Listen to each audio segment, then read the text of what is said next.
Okay, so it's recently revealed that Brock Lesnar, his A sample, because you give two samples in case one presents an issue.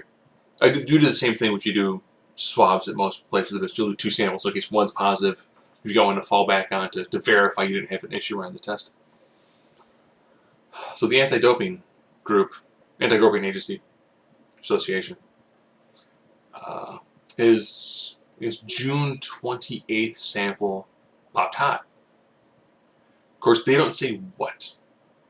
I don't know their list of banned substances, but it's created a lot of issues. I know that Mark Hunt is kind of like, hey, he cheated. I should get all my money back. No, that he cheated and he won, but he was still paid 4 times as much as you were. So even if he would have lost, he still would have made the $2.5 million. So I think that from a financial aspect, I could see Dana being like, well, you now lose your fight of the night bonus.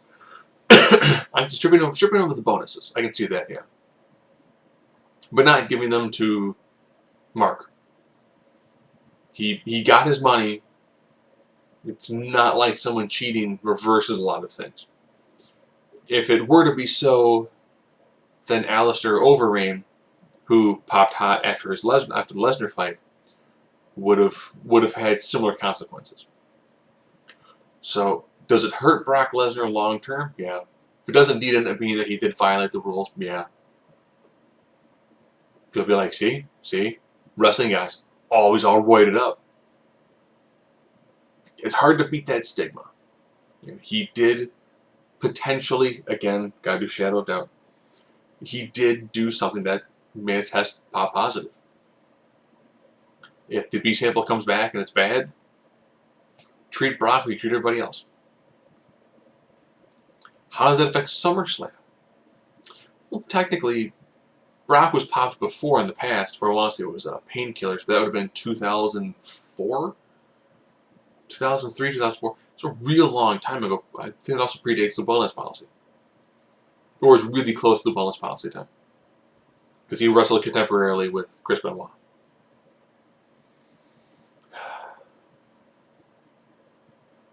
In terms of affect SummerSlam, not really. This would be considered technically his first infraction, since due to the Randy Orton rule, where if you happen to have something happen, you happen to have something happen, and then several years go by, the record kind of drops down. Orton's been popped twice for the wellness policy, and the third time he's essentially gone for a year. Then they threw on well, if you're good for several years, we back down one. And with SummerSlam being August 21st, it's the 16th of July right now. That kind of gives them 4 days to decide if they want to suspend it for 30 days. But they still had SummerSlam. Does that probably mean that he might lose to Randy Orton? Maybe, maybe not.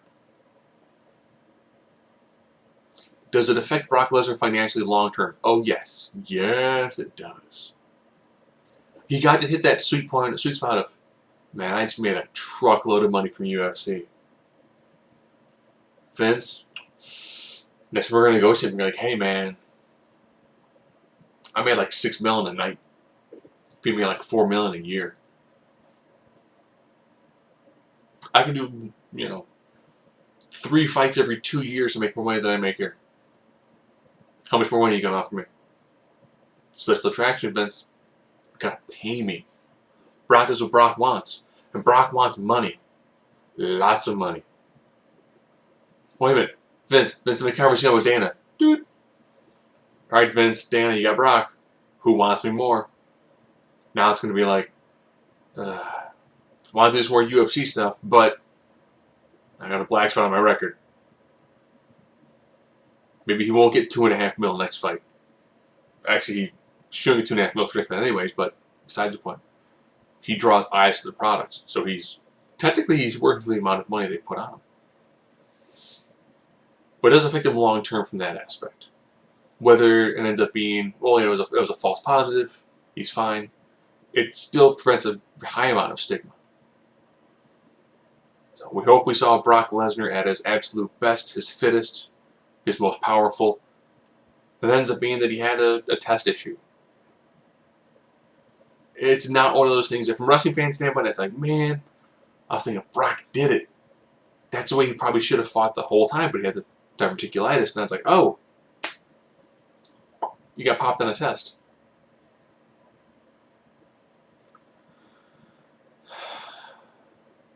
If anything, it does actually give Mark Hunt a pretty good idea of going, hey,